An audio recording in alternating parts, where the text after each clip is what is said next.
Hello and welcome back to Perspectives, bringing you our daily dose of news and views covering the topics we hope are relevant to you. Well, it's been a very big 24 hours. News exploding out of Canada over the last few hours has seen India finally confronted with the painful truth that it has been caught red-handed in killing and attacking Sikhs on Canadian soil, and therefore by extension other Western nations. Well, today we'll bring you the latest developments and reaction from the diaspora, as well as looking at how far up the chain of command towards Narendra Modi does that finger of guilt point. We also have coverage of the protest against Gurdasman in California and footage of the shocking pepper spray attack against that peaceful protest by Hindutva forces in a pickup truck with the nameplates removed. Well, joining me as always for Perspectives is our very own correspondent in Canada, James Cousineau. Good morning, James. Good morning, Angus. And as you said, it's been an information-filled day on Thanksgiving in Canada. We were interrupted with all of these press releases, and when I should have been down having turkey with all the family, I had an excuse. I had to hide upstairs in the loft and read all this information.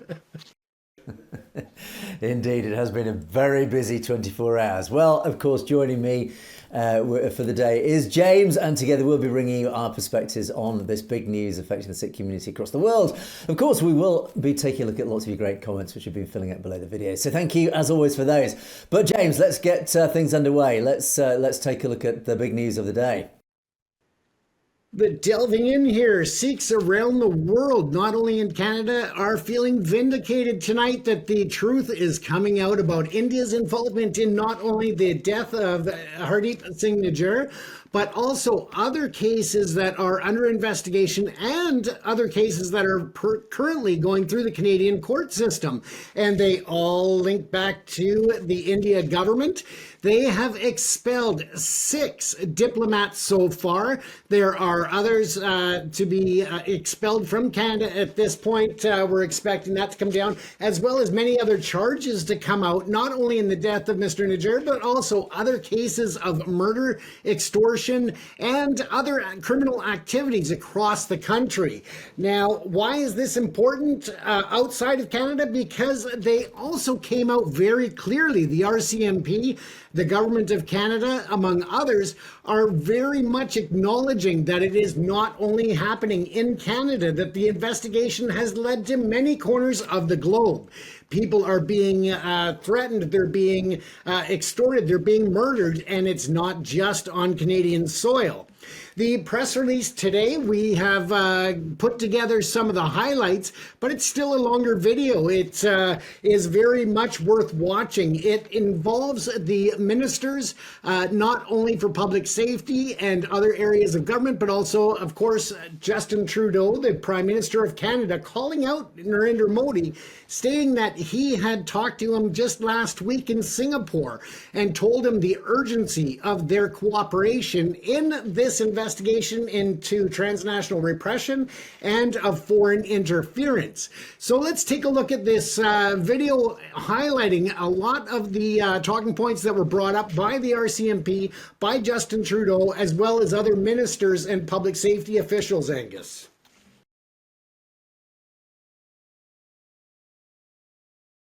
A country rooted in the rule of law and the protection of our citizens is paramount.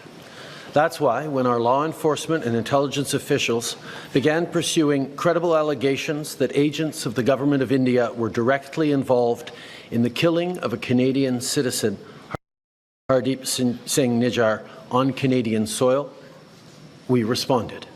The Commissioner stated earlier, they have clear and compelling evidence that agents of the Government of India have engaged in and continue to engage in activities that pose a significant threat to public safety. As the RCMP includes clandestine information gathering techniques, coercive behaviour targeting South Asian Canadians, and involvement in over a dozen threatening and violent acts, including murder. This is unacceptable. While attempts have been made by the RCMP and national security officials to work with the Government of India and Indian law enforcement counterparts on this matter, they have been repeatedly refused. This is why, this weekend, Canadian officials took an extraordinary step. They met with Indian officials to share RCMP evidence which concluded 6 agents of the Government of India are persons of interest in criminal activities. And despite repeated requests to the Government of India, it has decided not to cooperate. Let me be clear. The evidence brought to light by the RCMP cannot be ignored. It leads to one conclusion. It is necessary to disrupt the criminal activities that continue to pose a threat to public safety in Canada. That is why we acted. Because we will always, first and foremost, stand for the rights of Canadians to feel safe and secure in their own country. We will never tolerate the involvement of a foreign government threatening and killing Canadian citizens on Canadian soil, a deeply unacceptable violation of Canada's sovereignty and of international law. En faire de même. I know the events of the past year and today's revelations have shaken many Canadians, particularly those in the Indo-Canadian and Sikh community. Many of you are angry, upset, frightened. I get that. This shouldn't happen. Canada and India have a long and storied history rooted in people-to-people ties, business, and trade. But we cannot abide by what we're seeing right now. Canada fully respects the sovereignty and territorial integrity of India.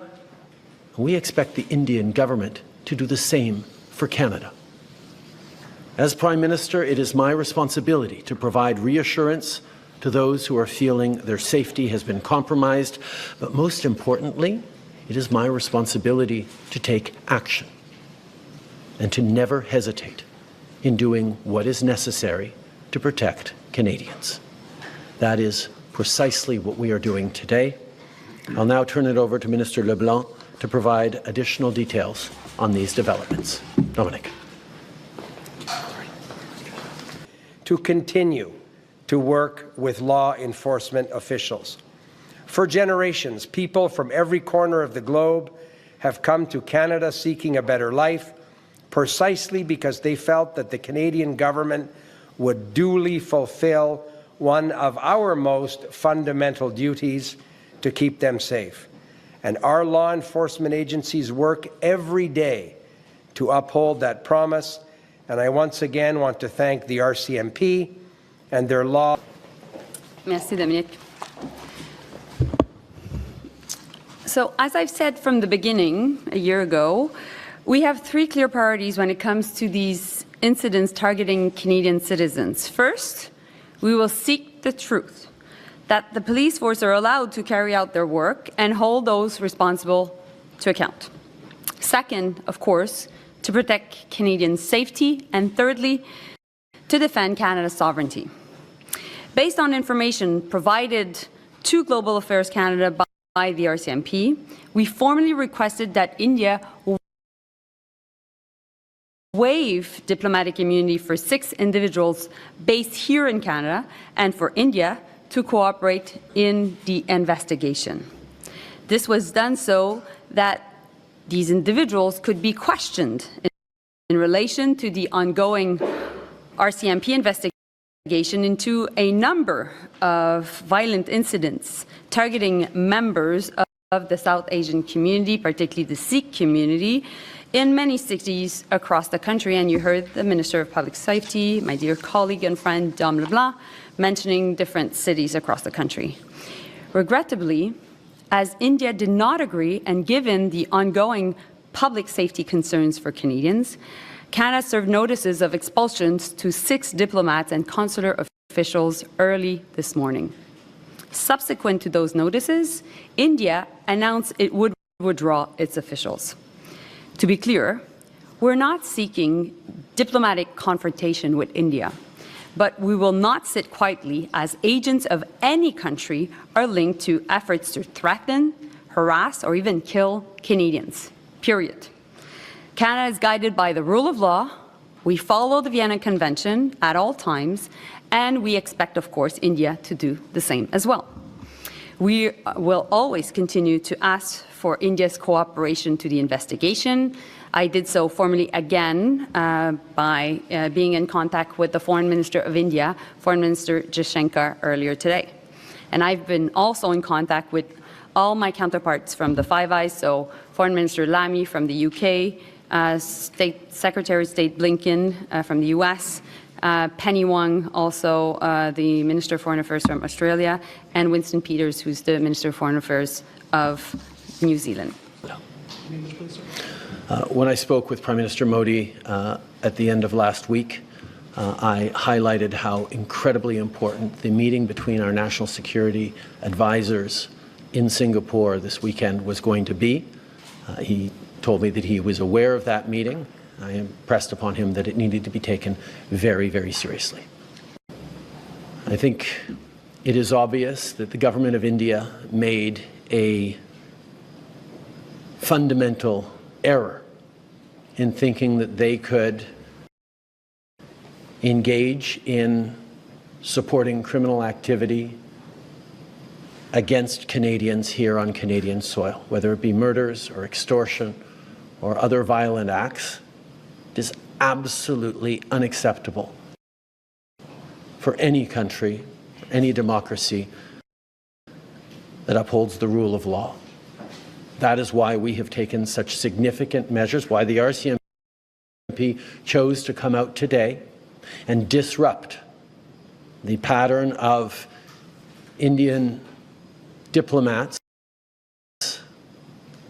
collecting through questionable and illegal means information on Canadian citizens that were then fed to criminal organizations that would then take violent actions from extortion to murder against Canadians.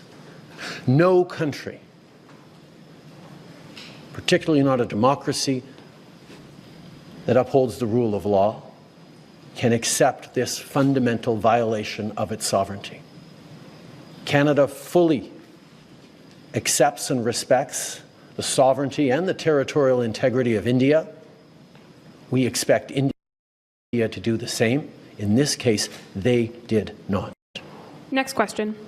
Tonda McCharles, Toronto Star. Sir, given the magnitude of the diplomatic disruption that's happened now, I wonder if you can give us some clarity, because while I think I'm trying to read into what you're saying, that these 6 diplomats were sharing information with others. Are those others the criminal organizations, the so-called agents of India, or are you saying the actual diplomats and consular officials were actively involved in the events? And one other clarity, if you could provide in terms of the time frame you're talking about. Is it over the last 4 weeks? Is it since the last 2 years? Just some clarity on those two things. As the RCMP Commissioner pointed out this morning, these are ongoing investigations that are already before the courts in some situations and will end up in trials in the coming months in other situations. So what the RCMP can share and the details of this are extremely limited. As those trials unfold, much more will be known. The decision to inform Canadians right now by the RCMP is aimed at keeping Canadians safe, at disrupting this pattern of behavior that these Indian diplomats have been involved in, and ensuring that Canadians can feel safer, knowing that the RCMP is extremely active in these investigations and in following up on these criminal activities. So again, around the diplomatic sort of explosion now we've seen in your relationships, your government's reached out to the Five Eyes allies. What pledge of support have you gotten from each of those? Are they backing you up in these claims? And what repercussions do you expect? Well, first of all, let's highlight that none of us want to be in this situation. This is not a choice that Canada made to create a chill in Canada-India relations. India is an important democracy, is a country with which we have deep historical people-to-people business ties at a time where the instability around geopolitics mean democracies have to stick together. That is why when we started to understand through intelligence agencies that India was possibly, if not probably, behind Nijjar's killing, the killing of a Canadian on Canadian soil last summer, our first choice, our first actions were to reach out, yes, to our Five Eyes partners, but also to the government of India, to say, we know this has happened. Work with us to fix this. We don't want to be having this fight, but obviously the killing of a Canadian on Canadian soil is not something that we can ignore as a country. So every step of the way, we have apprised India of what we know. I've spoken directly with Prime Minister Modi. We have engaged with intelligence counterparts. And unfortunately, every step of the way, both after I made the statement in the House of Commons last September and till now, the response of the Indian government has been to deny, to obfuscate, to attack me personally and the integrity of the Government of Canada and its officials and its police agencies.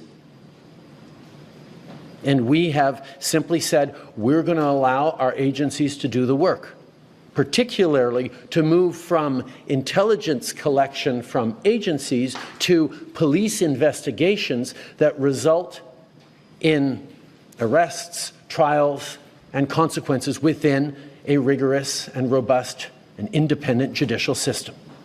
That has been our approach every step of the way. And indeed, over this past week, when the RCMP reached out to its law enforcement counterparts in India, there was a path where we could have worked together to ensure accountability and changes and steps that would have resulted in keeping Canadians safe, because that is our top priority.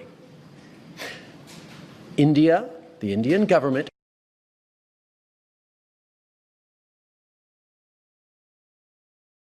rejected those advances, rejected our attempts to find some way through this.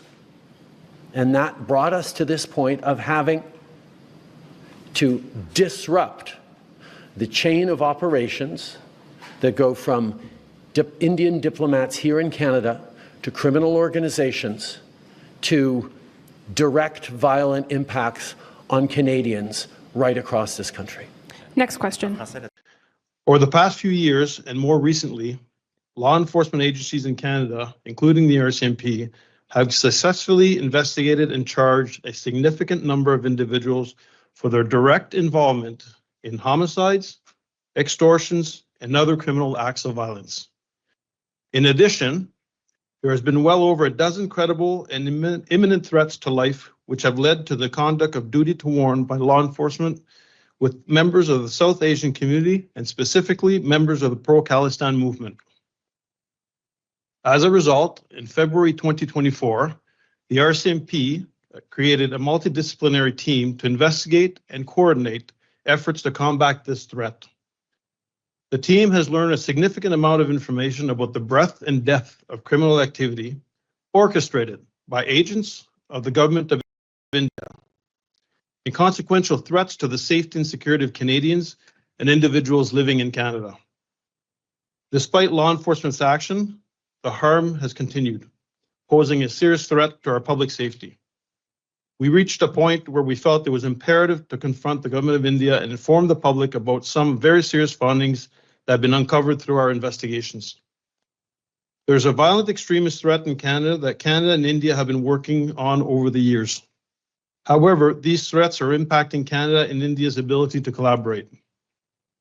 Earlier this week, RCMP Deputy Commissioner of Federal Policing made attempts to meet with the Indian law enforcement counterparts to discuss violent extremists occurring in Canada and India and present evidence pertaining to agents of the Government of India's involvement in serious criminal activity here in Canada. Unfortunately, these attempts were unsuccessful. Therefore, Deputy Commissioner met with officials of the Government of India alongside with the National Security Intelligence Advisor and Deputy Minister of Foreign Affairs over the weekend. Through our national task force and other investigative efforts, the RCMP has obtained evidence that demonstrates 4 very serious issues. 1, violent extremists impacting both countries. 2, links tying agents of the Government of India to homicides and violent acts. 3, the use of organized crime to create perception of unsafe environment targeting the South Asian community in Canada. And the 4th, interference in democratic processes.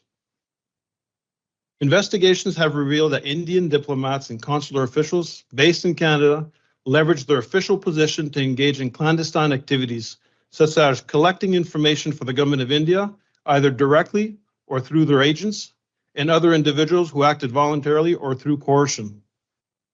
Evidence also shows that a wide variety of entities in Canada and abroad have been used by agents of the Government of India to collect information.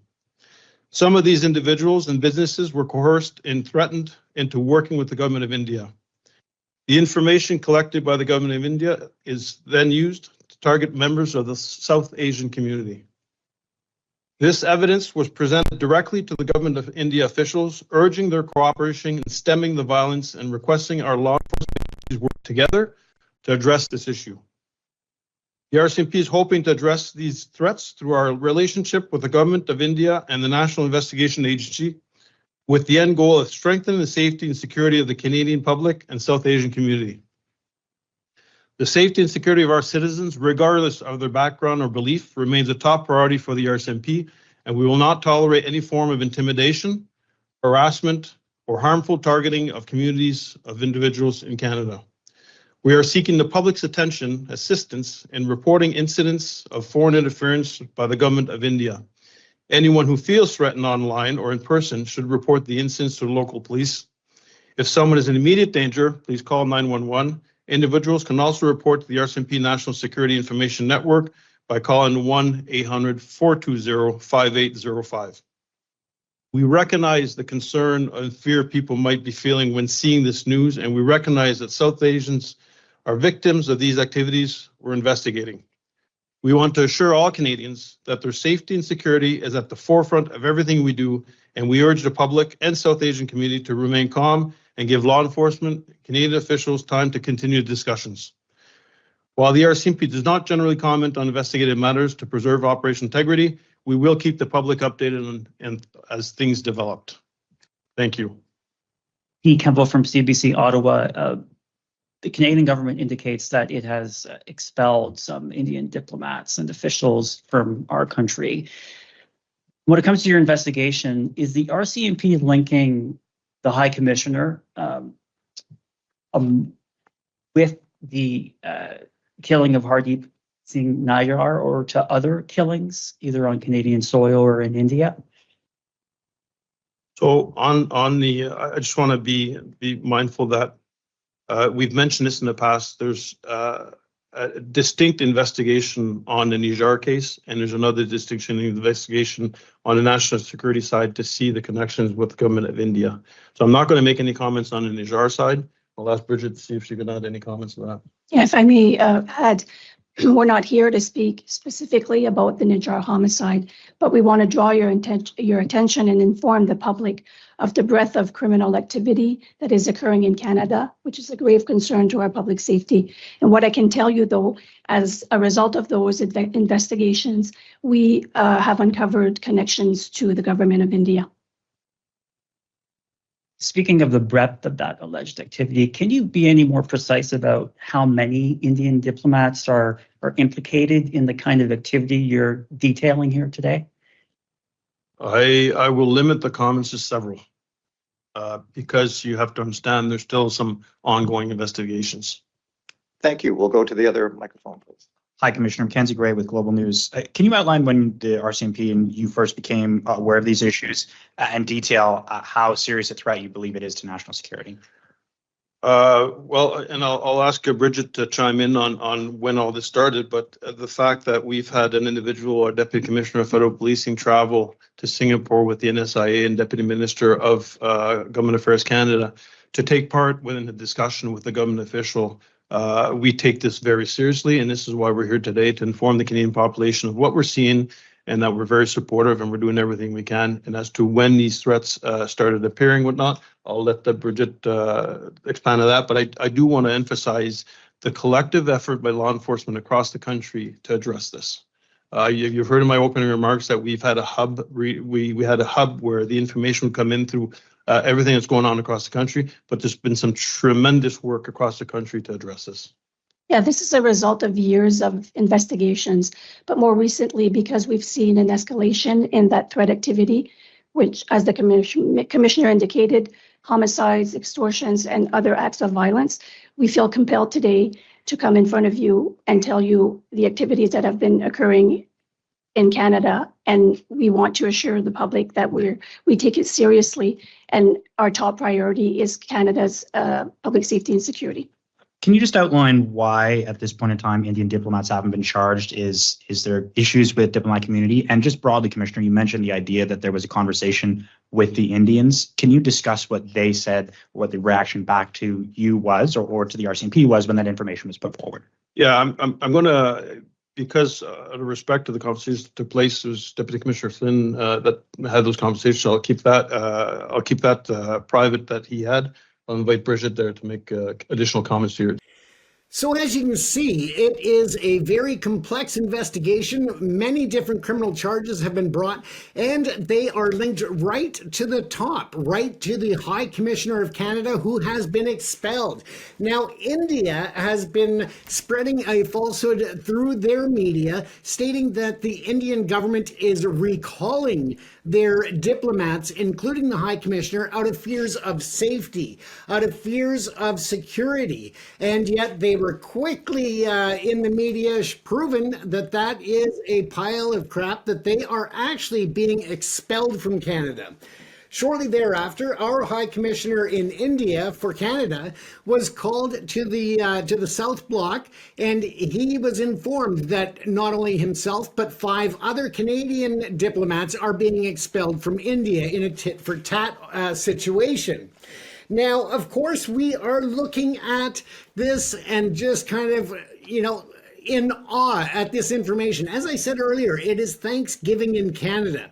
So for the RCMP, for the Prime Minister, for other ministers to gather in such a huge investigation announcement, that is in itself very unusual. But take it to the next level, that the Canadian RCMP, as we well know, do not like to show their cards early when it comes to investigations and to make public statements like this.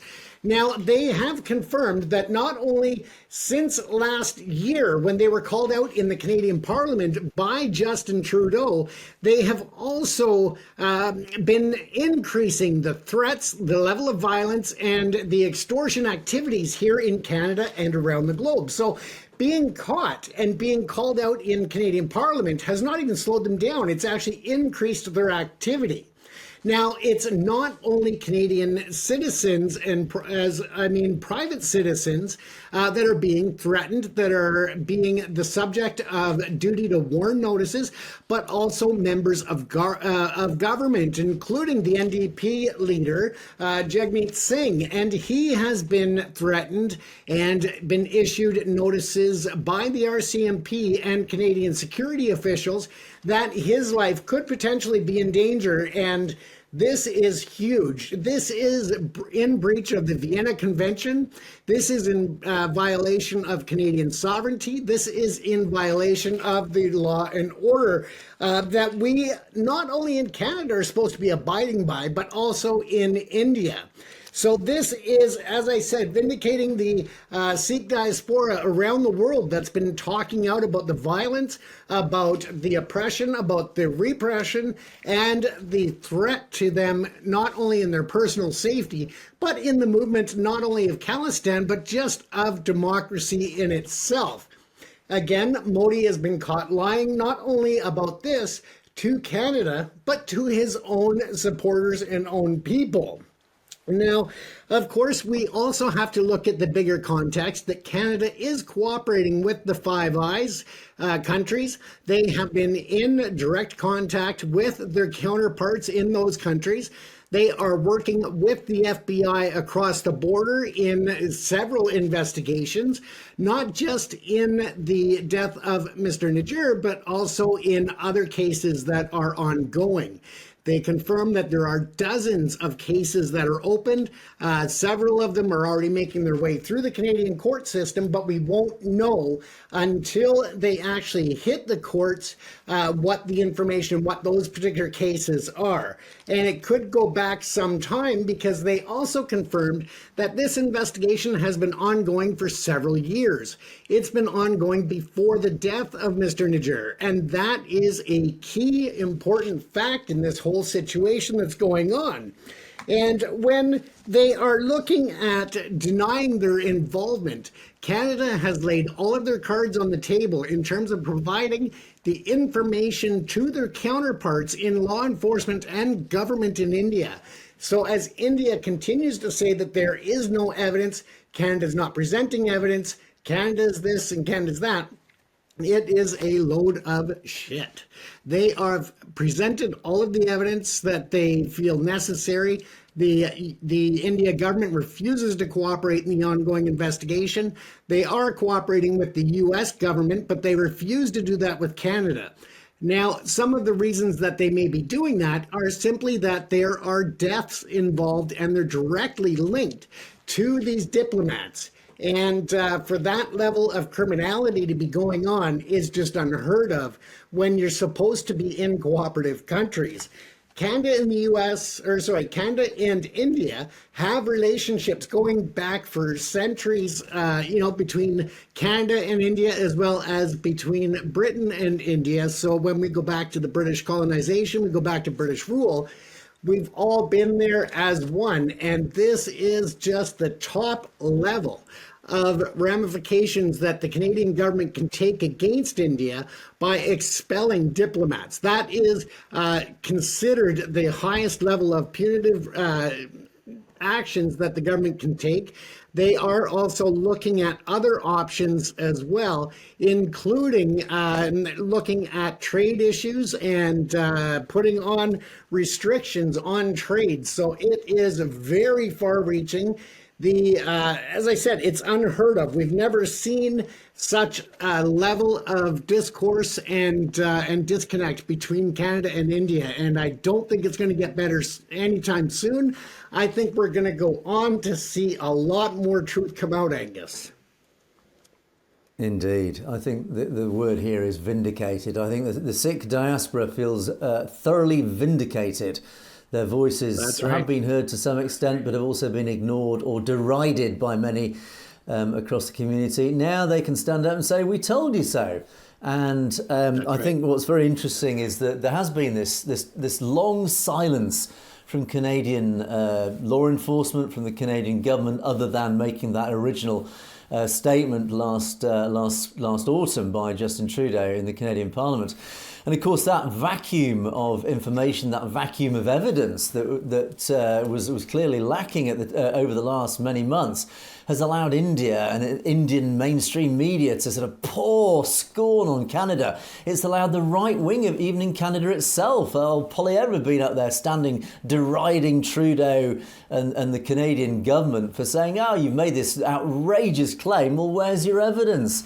So I think that long silence, as we actually said throughout that period, well, they are gathering the evidence. The way these things work is that there can be no release of evidence, no release of anything whilst there is an ongoing investigation, because it might jeopardise that very investigation.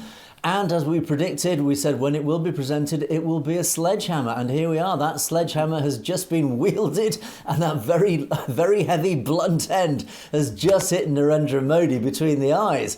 I'm afraid India now is very much on the back foot. I think there's lots of there's so many interesting things that come out of this, again, which pretty much support and confirm many of the things that we have talked about over this last year. I think what is very interesting and unsurprising, and that has been said by many people in the Sikh diaspora and many investigative journalists for many years actually, have said that the diplomatic infrastructure has been used and abused by India, not just in Canada, but in fact across the Western world. But they are using that infrastructure, that immunity, that protection, and they're abusing it to exert this illegal activity. They are using the cover of diplomatic immunity to allow RAW and NIA agents to operate, to undertake these illegal operations to get out there and kill Sikhs and kill Khalistanis. So I think that in itself says an awful lot. And I think hiding, as India clearly are now, hiding behind diplomatic immunity. It's interesting that Canada actually allowed, they didn't take the straightforward approach of detaining these characters under straightforward criminal jurisdiction. They allowed India to claim diplomatic immunity. I suspect that was more of a nod to the general structure of diplomacy rather than anything else. It actually, to many lengths, it did let India off the hook to some degree, but I think it was Canada's respectful or show of respect to the structure of diplomacy to allow them to claim immunity and therefore withdraw back to India without facing criminal charges. However, I think it almost doesn't matter. I think what really matters is the message. I think Canada has said, look, these guys in your embassies and consulates are just the foot soldiers. We are sending out the message that we've caught you higher up. It's the head of the snake that we're trying to point the finger at. That's right. And so I think that's really the key message that came out there. I think, as you said, James, I think what is astounding over the last few months is that despite knowing that they've been caught red-handed, that the evidence was likely to come out, is that India hasn't just backed off, it's ratcheted up the violence. It's actually continued the violence, and it's continued it, and it's increased it. It's even threatening Jagmeet Singh. I mean, one of the most high-profile Sikhs in Canada, well, in fact, by extension, the Western world, is under threat from India. Can you imagine if an actual attack was launched upon Jagmeet Singh? What that would do, the outfall of that would just be astounding and actually scarily unpredictable. And I think all this comes back to the very simple fact that India is at the moment unaccountable. It is out of control. It is a nation. No, not a nation. It is a government that is running out of control, that is not being held accountable. It is now being held accountable in the global court and in front of the global press. But yeah, it's to me, it is just astonishing that the BJP, Narendra Modi, are running this operation clearly just without a care in the world. Yet Narendra Modi is trying to bestride the global stage, saying we are a forthcoming superpower. We are the world's largest democracy. Here we demand respect. We demand a seat at the top table amongst the G7. Well, unfortunately, Narendra Modi has really shot himself not just in the foot. He's put a gun to his nation's head and pulled the trigger, because there is no way that Western nations are going to accept a country that is currently being run like a banana republic. It is no way. It has not shown any credentials of maturity that it has the ability to act like a leading nation on the planet. It does not deserve a place at the top table if it is running out of control, killing, murdering its political opponents on foreign soil. Now, it's one thing to do that, but to do it on nations that you then want to sit side by side and talk about democracy and taking the global new world order forward, it just doesn't work like that. So unfortunately, this is a massive mistake by Narendra Modi's government. It has set India back probably decades, I would say, in its attempt to sit at the global top table. Well done to the well done to the Canadian law enforcement, the RCMP, and Justin Trudeau. As we all know, I'm no fan of Trudeau, but certainly I always hold him up with the most highest regard for what he's done on this. He has done a sterling job overseeing what's going on, notwithstanding all his domestic political problems at home, which has allowed the Canadian right wing to take regular pot shots at him. But he's stood firm on this one. He's had the guts to stand up, and with all due respect to Canada, it is a relatively small nation, commercially speaking, in terms of its GDP. But in terms of Western democracy, Western principles, it stands shoulders above, I have to say, the UK and many other nations in actually standing up to India, calling out Narendra Modi on this. And I salute Justin Trudeau and what he's done on this, because it takes a lot of guts, it takes a lot of political guts to do what he's doing. And he, unlike the UK, has stood firm on his principles, James. So yeah, my hat off is to Justin Trudeau and the Canadian government on this. Absolutely, Angus. And a few other quick points here is that something that came up in the question and answer periods of some of the press conferences was actually the name of Rapudaman Singh Malik, and he was acquitted in the Air India disaster. And his name was brought up because he was shot and killed at the age of 75 in Surrey several years ago. But they're actually questioning whether or not that was some type of connection to the government of India as well. Now, just to touch briefly or very quickly on the immunity, and that is the diplomatic immunity is really, in Canada's eyes, it is non-negotiable. It is a part of the Vienna Convention that we must always adhere to, for the simple fact that it also protects our diplomats on foreign soil. And this has got such a huge geopolitical impact right now, but also so does India and their involvement with other countries, including Canada, the US, the UK, and so forth. I mean, the geopolitical fallout is just astronomical. And in closing on that, with Modi turning around and basically calling Trudeau a liar, that he's using this as a way to garner support in the upcoming election next year, and using it as a political pawn, among other things. I mean, it's just unbelievable the way that India is responding to having their hand caught in the cookie jar. I mean, the gloves are off and the fight is on when it comes to protecting Canadian citizens. And that's, at the end of the day, India needs to know they cannot be taking out any citizens of any sovereign nation on their sovereign soil. Just plain and simple, they can't do it. Yeah, and I think and we'll move on now to take a look at the Indian reaction. But I think India, firstly, has been and will be judged by its actions about this whole transnational repression and what it's been up to, the killing of Najjar, the potential of Gurpatwant Singh Pannu, and many others. But it will also be judged by its reaction to having now been caught out red-handed.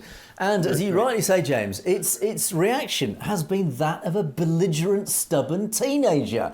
It is immature, and I'll keep using this word. India is proving its immaturity as a nation, that it has not just been caught out doing something pretty unacceptable in the modern democratic world, but its reaction to this has been saying, no, it wasn't us, absolute nonsense, you can't prove it. Well, unfortunately, the proof is pouring out by the bucketful. You have been caught red-handed. And so I want to move on to this is India's official reaction to what was revealed over the last 24 hours. And this, of course, this was released before even the latest sort of press releases coming from the RCMP, etc. So this is their initial knee-jerk reaction. And this is on their official website. This is the official Indian response. And they said, we have received a diplomatic communication from Canada yesterday suggesting that the Indian High Commissioner and other diplomats are persons of interest in a matter related to an investigation. The government of India strongly rejects these preposterous imputations and ascribes them to the political agenda of the Trudeau government, and talking about this basically trying to drum up votes. Since Prime Minister Trudeau made certain allegations last year, the Canadian government has not shared a shred of evidence with the government of India, despite many requests. The latest step follows interactions that have again witnessed assertions without any facts. This leaves little doubt that on the pretext of an investigation, there is a deliberate strategy of smearing India for political gain. Trudeau's hostility to India has been long in evidence, and then it rattles off all what it claims is loads of evidence of Trudeau's anti-India stance, and again, blaming it all on it's basically vote harvesting on behalf of Trudeau. And the Trudeau government has consciously provided space to violent extremists and terrorists, referring to Khalistanis, to harass, threaten and intimidate Indian diplomats and community leaders in Canada. This has included death threats to them and to Indian leaders.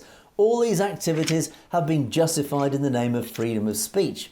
Multiple extradition requests from the government of India in respect of terrorists and organised crime leaders living in Canada have been disregarded. Now, let's just pick up on this particular point. I mean, what an absolute load of nonsense. Yes, there have been about 12 or 13 official requests to Canada. Canada has looked at each of these requests, has investigated each request, looked at the evidence presented by India, and has soundly rejected it.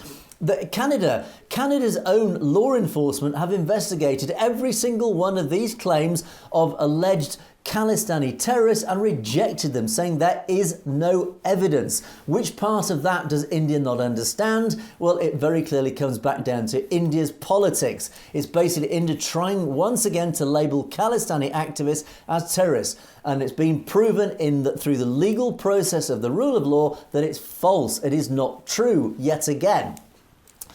And it continues, the government of India has taken cognizance of the activities of the Canadian High Commission in India that serve the political agenda of the current regime. This led to the implementation of the principle of reciprocity in regard to diplomatic representation. And now basically India has now ejected several Canadian diplomats as a response. In other words, so the Indian official stance on this is saying it's preposterous. Where's the evidence? You know, you have no evidence. It's purely a political attack on behalf of Trudeau, simply trying to drum up votes. Well, unfortunately, since this, of course, the evidence is pouring out that an evidence is now being laid out by the RCMP. And all that's coming across officially from India is India's stance is belligerent, it's immature, it's embarrassing, basically. This is the reaction of somebody who is just not, as a nation, metaphorically speaking, grown up. It is not an adult nation. It does not belong in the top, as I keep saying, this top table of global powers who have the maturity to act. And if they're caught out, they react accordingly, certainly at least with a bit of contrition.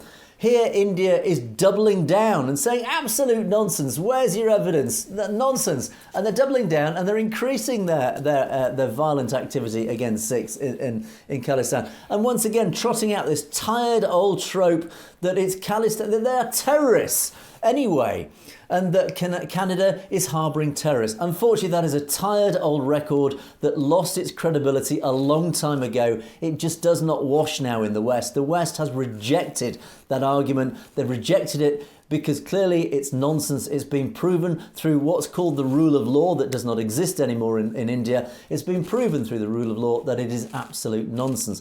That these Khalistani activists are acting under, yes, this freedom of speech that you are rejecting, India. So unfortunately, the reaction from India, James, the official reaction is, I would say, it's risible, laughable. Absolutely, Angus. And under the India law as it's written, you and I are both probably, able to be charged as terrorists under their law. If you speak out against Modi and the government, you are a terrorist in their eyes. And that's all it takes for them to label you a terrorist. So, of course, Canada has looked at all the evidence that they claimed against people, including Mr. Najjar, and said this is bullshit. Come back when you have real evidence and not just your political agenda. So, I mean, police forces from coast to coast to coast in Canada have open investigations investigations. They're all being coordinated through the RCMP, and they were very clear, and I want our viewers to know this, that if you feel threatened, if you are the victim of extortion or anything else, reach out to the police departments because they are equipped and coordinating together across the country. So make sure that you speak out. Don't fall prey to their victimization.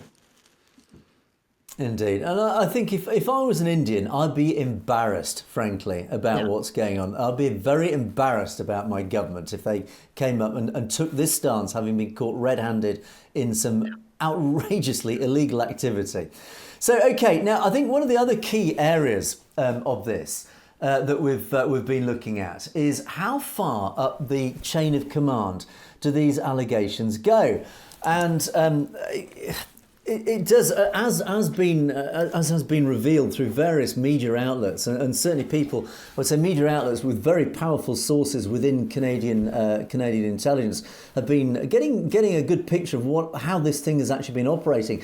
And it does, I think Global News, who actually have a very good contact with CSIS by all accounts, they revealed at least a little bit of insight how this operation has been going on. It does pretty much, I think, validate everything that essentially people had put together anyway, in that there has been, it was a three-tiered operation. Firstly, there was one pillar of this operation was the intelligence gathering. And this is where the Indian state have been essentially using this carrot and stick approach, where they've been saying to Indians in the diaspora, look, if you want to come back to India, if you want visas to come back to India, then you've got to do some work for us. If you don't, you ain't coming back to India. So that's been the stick approach. Means you need to go out and gather intelligence. You need to go out into the Gurdwaras and find out what these people are up to, find out their movements, report back to us when they're going home, when they come to the Gurdwaras, what their activities are. And they have been intelligence gathering in that way. And the carrot approach has been paying people, paying informants to infiltrate the Gurdwaras, to come up with this same intelligence, reporting back to the raw intelligence services. And so the second pillar of this, of course, has been the operational element, or at least the intelligence, the agents back in India who've been collating all this evidence and then making the decisions. They are the decision makers. Okay, here is the intelligence, here is the picture it's painted, now what actions are we going to take? They then have been handing it to this third pillar, which is the people on the ground, the actual operations teams. And of course, the instructions have cascaded down through the operatives out in the field, saying, right, these are the operations that you will undertake. And of course, here, this is where it starts getting really dirty. And of course, they have now been employing members of criminal gangs, the criminal fraternity, and of course, we refer to the Lawrence Bishnoi gang. They have been essentially paid by RAW to undertake these activities, whether the relatively low level, just simple intimidation and violence, or spraying houses with bullets, or the full scale assassinations like the unfortunate Shahid Najjar. So that's been what's been going on. The big key question here has been, how far up the chain of command does this go? Where does this knowledge go up to? And of course, does it go up to Narendra Modi? Now, the Washington Post has been very good on this. Again, very well connected. The Washington Post has been reporting various stories over the last year where we do know that they have got good contacts within CSIS as well themselves, and the US intelligence. That's right. So there's been a good flow of information coming out to the Washington Post. They have said overnight that conversations and texts amongst Indian diplomats include references to what they say a senior official in India and a senior official in RAW who've authorised these intelligence gathering missions and attacks on the Sikh separatists. Canadian officials identified the senior official in India as Amit Shah, a member of Modi's inner circle who serves, as we know, as Home Affairs Minister. Spokespeople in India's Ministry for External Affairs and its Home Ministry, which oversees national security matters, did not respond to requests for comment about Shah's alleged role. Where's the surprise?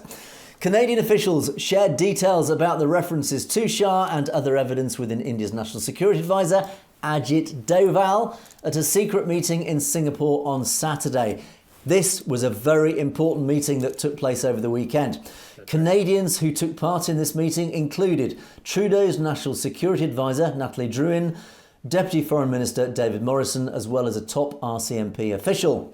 Officials said Doval in that meeting made it clear that India would deny any link to the Nijjar murder and any link to any other violence in Canada, no matter what the evidence was. Right. So Ajit Doval's made it very plain. It doesn't matter what evidence you show, we're just going to deny it all the way through. Yeah.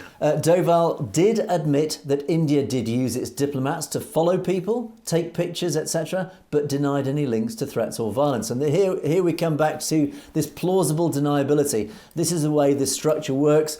He's admitted, yeah, we do use the diplomatic infrastructure to gather intelligence.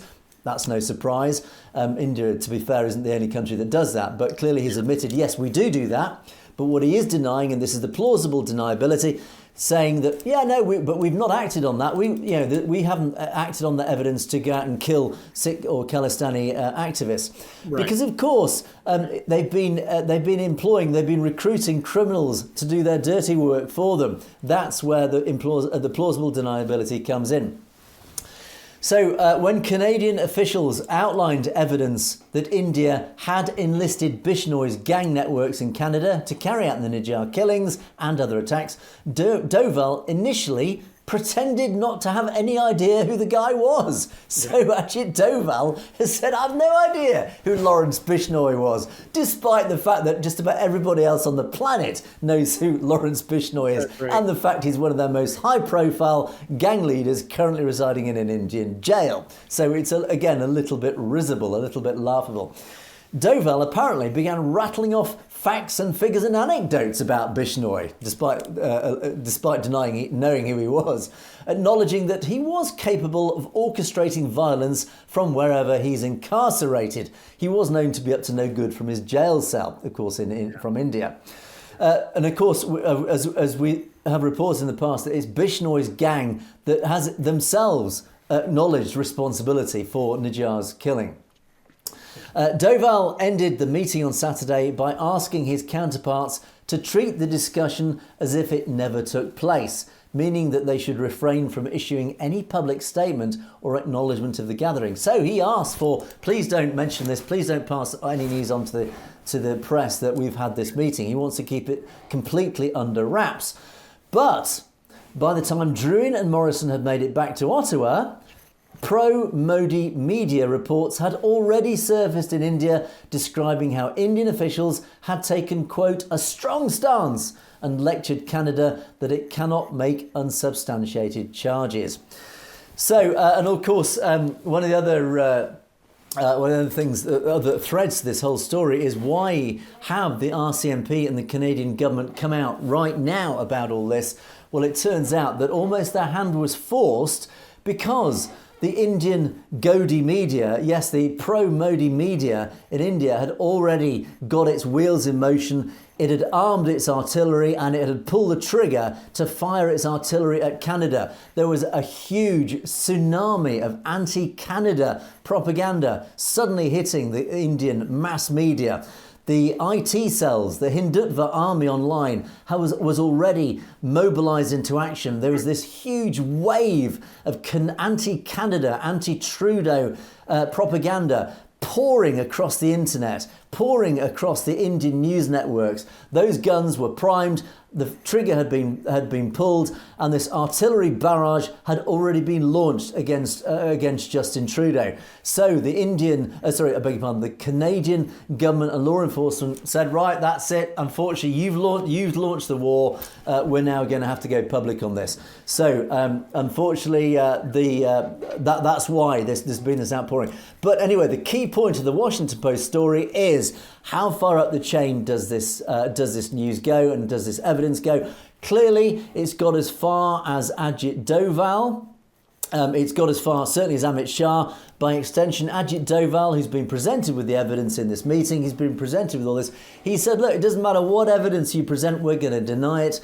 So Ajit Doval is clearly in the loop on this. If it's got as far as raw, which clearly the evidence is pointing very clearly to, Ajit Doval will know, as National Security Advisor, he will know full well that this has been going on, these operations have been going on, and therefore he will have, by default, if nothing else, at least acquiesced to it, and therefore, by default, authorised the killing of Najjar, etc. Ajit Doval is the right-hand man of Narendra Modi, and therefore, by logical implication, Narendra Modi is in the know. So I think the Washington Post there, James, has really hit the nail on the head. I think it's very clear that this goes all the way to the very top. Absolutely, Angus. And one other point to bring up is that Brampton, Ontario is one of the largest diasporas of Sikhs in Canada. And just the other day, several suspected gang members pled guilty in Canadian court for trying to smuggle over $300,000 cash across the border into Canada. So it leads to question, and was that money being used to fund some of these operations by having these suspected gang members bring it across on behalf of the Indian government? It's going to be interesting to follow that case, as well as a lot of that will become public information now in terms of the investigation, because they have pled guilty. The case has been concluded in the courts. Indeed, and actually, as we've reported in the past, Ajit Doval had spent a lot of his earlier career in the Middle East, in Dubai, and it is alleged during his time there he made a huge amount of very powerful connections amongst the criminal fraternity who used Dubai as a base, that he actually built a lot of these connections to the criminal fraternity during his time in Dubai, and clearly he's been putting them to good use, it would appear. So as a final part of today's coverage of this huge story, of course, this story has had ramifications right across the Western world, and indeed to Australia and New Zealand, to the diaspora, right across the world. And here in the UK, unsurprisingly, there's been a massive reaction. Of course, across North America, the World Sikh Organisation has come out publicly with all sorts of statements. Every organisation within North America has come out with its own versions of its response, and I would say all the responses are all pretty predictable, unsurprising. They all say pretty much the same thing: "We told you so." I think I can wrap up with all the reports as "We told you so," and thank you for listening finally. And here in the UK, of course, it does have huge ramifications for our community here in the UK. Absolutely. And the Sikh Federation UK, of course, they released a press release overnight in the early hours of the morning. And because it does have implications here in the UK.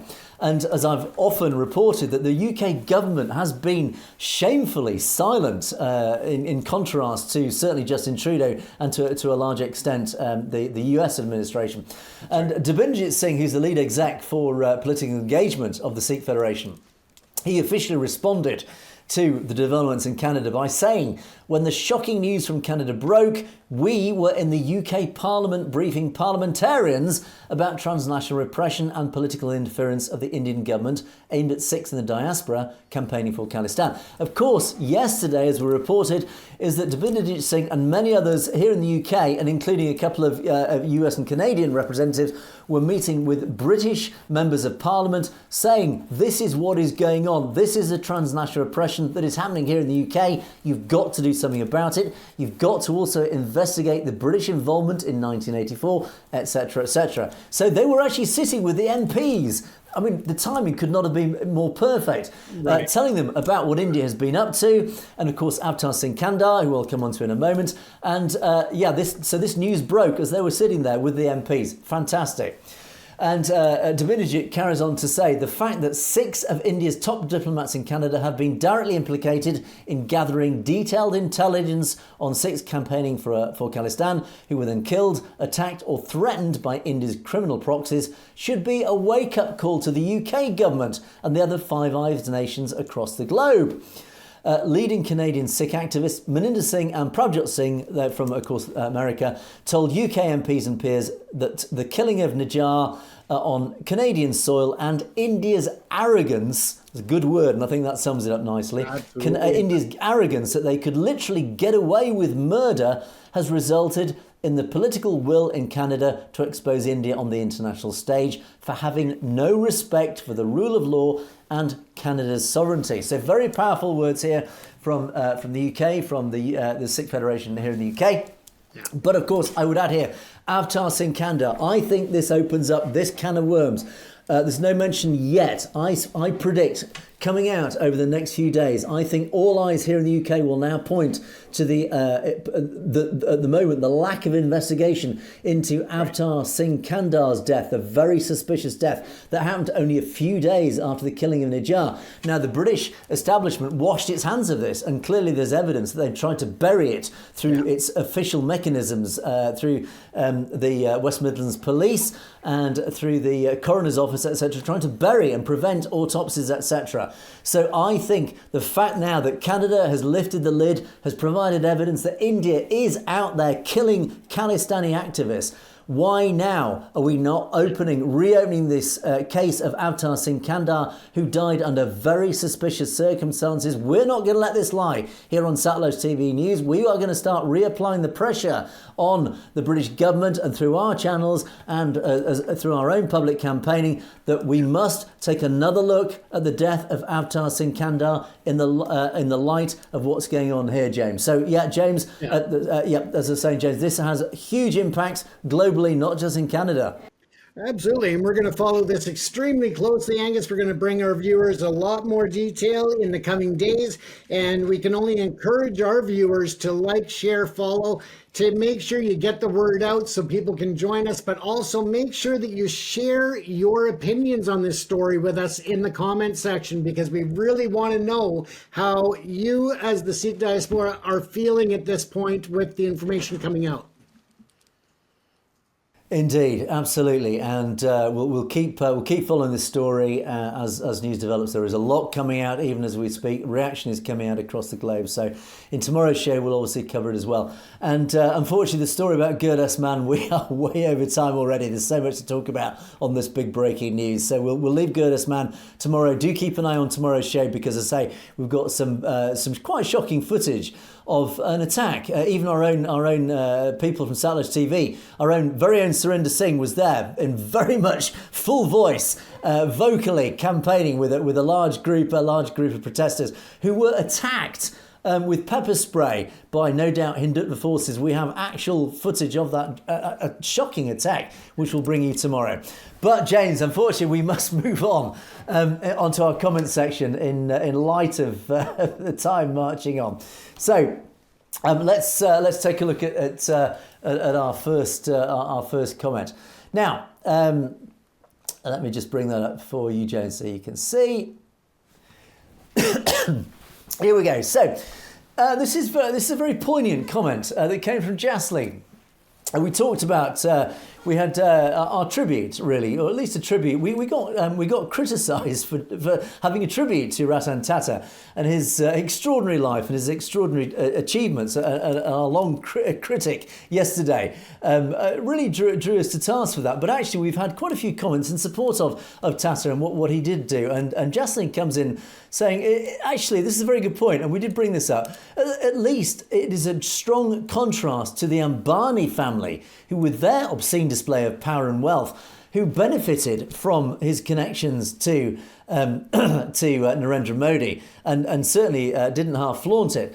And I think, as our critic said yesterday, that clearly Tata benefited from that. Yes, he did, but he also did a lot of good, as we'll come on to. And Jasleen continues to say that the tragic partition of Punjab was engineered by Hindutva. Well, is actually engineered by the British with the Brahmins, actually more than just Hindutva itself. The Brahmins really sitting above that tree, should we say, above Hindutva. And many Hindus were tragic victims, which only proves that endangering their own people is nothing more than collateral damage. Yeah, and again, this comes back to this argument. We often say this, is the Brahmins do not care about ordinary Hindus and ordinary Indians. This is the caste system. This is how the caste systems work. And this is the evils of the caste system, is that those, the Dalits, and even those even in the middle caste, don't realise they're all slaves in this same system. They're effectively all slaves to the top of that pyramid, the Brahmins.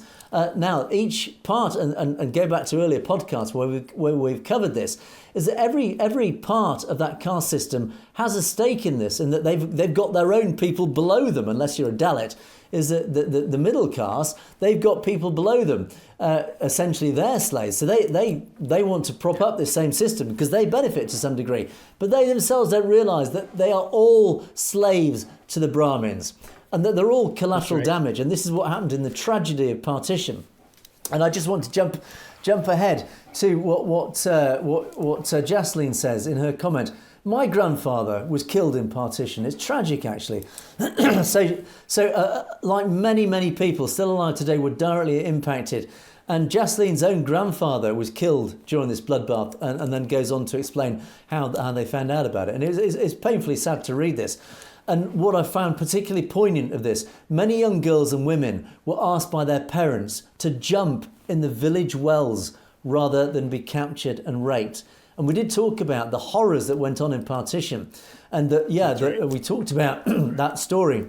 Again, another descendant, a granddaughter, we talked about their grandmother was advised to throw their grandchild, their toddler, into the river, like many others had done, to avoid them being captured and to help them escape. And here, this awful, it brings tears to the eyes thinking about this, where children, babies, were thrown down wells to avoid what could have happened to them. James, I'm horrified about this.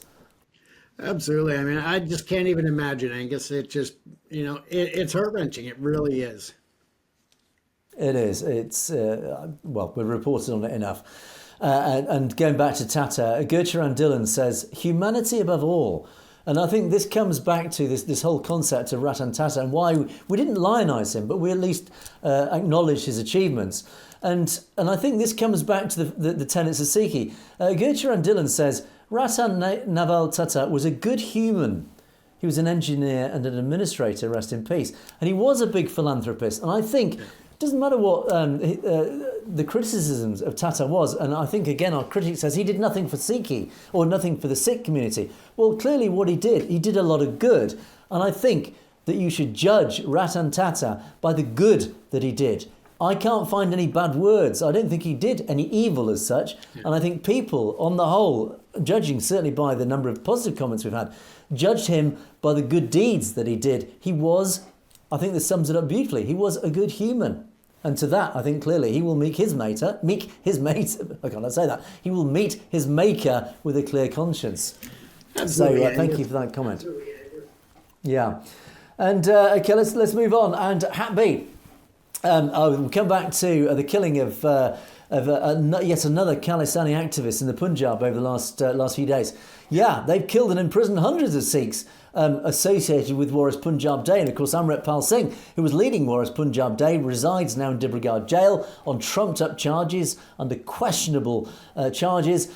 And unfortunately, this another Khalistani activist murdered because he was associated with War's Punjab Day. Clearly, War's Punjab Day is a strong threat to the Indian administration, and as we have discovered, that the Indian government is not afraid to use criminal proxies to murder its political opponents. And as Hatby points out, Gurpreet had many pictures with Deep Sidhu. He was associated with Deep Sidhu, another person who died under suspicious circumstances.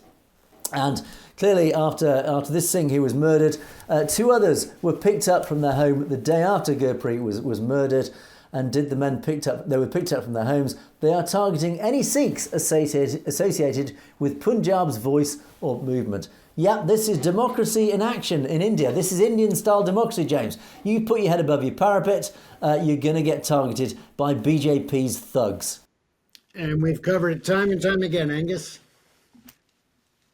Indeed. Jagtar Sidhu comes up with a comment. We are Sikhs, not Hindus. Absolutely right. And we have pointed this out till we are blue in the face. We believe in the Sri Guru Granth Sahib Ji, whilst Hindus believe in what he calls their stone gods and the caste system, this evil of the caste system that is propping up this Hindu society. Don't forget, the Brahmin kings attacked Guru Gobind Singh Sahib 12 times. The Mughals only attacked twice. So again, it's the Brahmins have always seen the Sikh community as their greatest threats. That is why they attack the Sikhs. That is why they are desperate. They are terrified. They are trying to drive out the Sikhs and the whole Khalistani movement because they are terrified of the threat that it is now increasingly becoming. And all this stuff that's going on in Canada and North America, James, it's very clear. India is desperate. The Brahmins are desperate. This is why they are literally destroying India's reputation with this obsessive agenda, because they are terrified of Sikhs globally. Yeah, the power is in the people, and unfortunately, that power also threatens people with small egos and or big egos and small actions. So. Yeah, and it is a war. We keep talking about this war that has obviously been going on for a very, very long time. It's coming to a head, and it's very clear India, the Indian government, the Brahmins are losing this war. They thought they had the resources of a simple power and people, the huge population of India who are majority Hindu. Even the Hindus are starting to wake up and realise what the Brahmins are up to. The Sikhs are winning this war. The momentum is now falling behind the Sikhs, the whole Khalistan movement. This is building, it's gathering, the momentum's gathering. This is why Sikhs for Justice, and we'll report on this hopefully tomorrow if we have time, Sikhs for Justice are saying in the next foreseeable period, India is going to break up because this movement is gathering pace, it's gathering weight. The superpowers are getting behind it. They are seeing India for what it is. This war is being won by the Sikh community. So well done to the Sikh community. Binti Kala says the fight is... Angus. Absolutely, yeah. More and more people are aligning with it. The momentum is gathering. This snowball is gathering weight.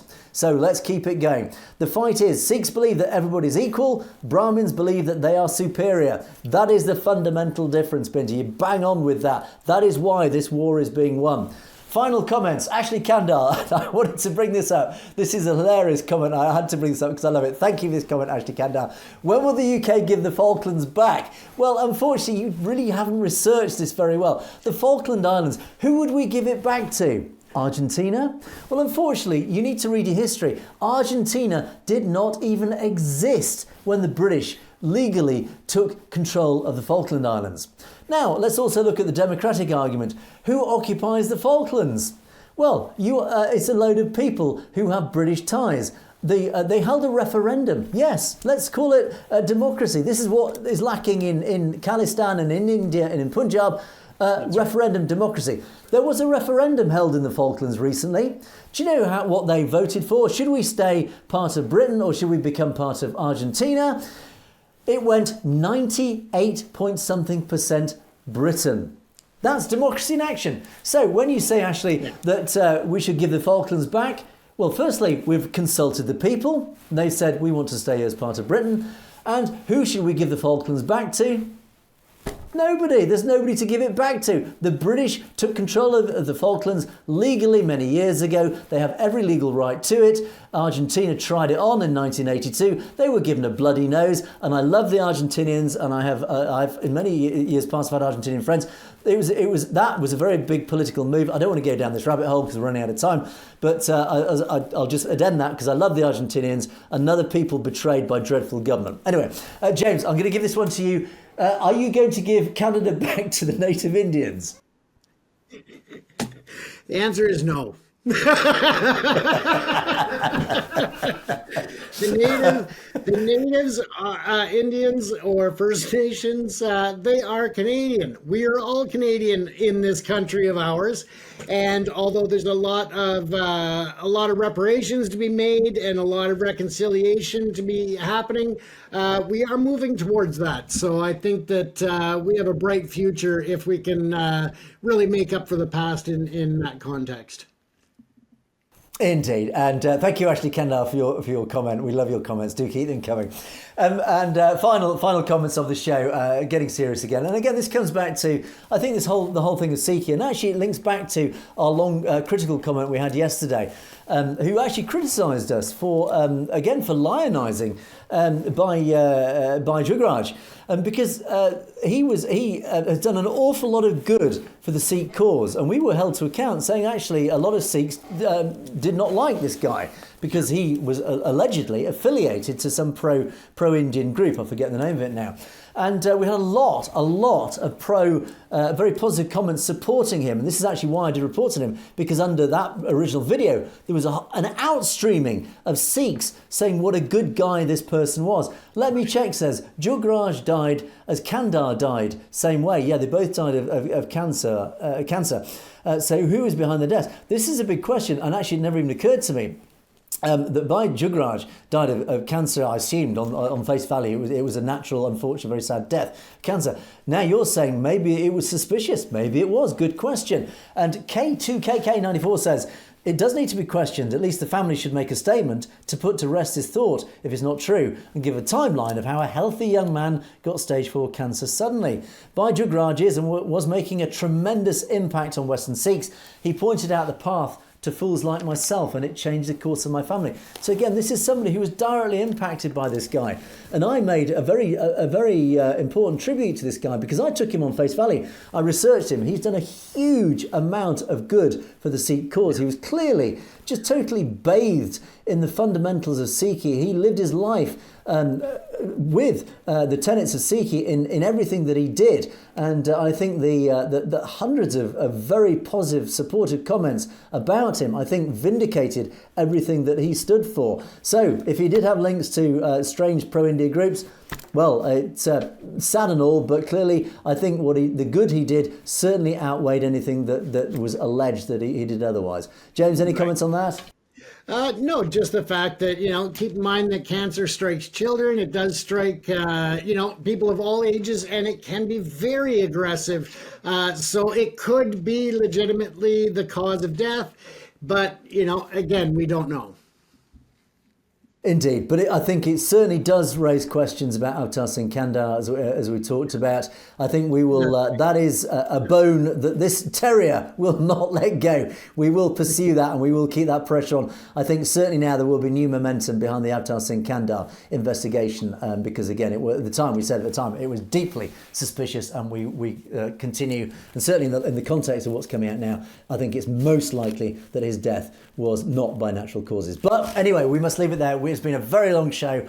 We will continue looking at the news as it comes out of Canada, and we will report accordingly. But thank you so much for staying with us for the show today. You have, of course, been watching Perspectives. Don't forget to keep those comments coming in. Thank you very much, Dee, for all the lovely comments that have been coming in. Thank you very much for the critical comments. They are wonderful for us to read and always have a good laugh, or even be held to account ourselves on things that we might get wrong or we need to be corrected on. So thank you for all of those.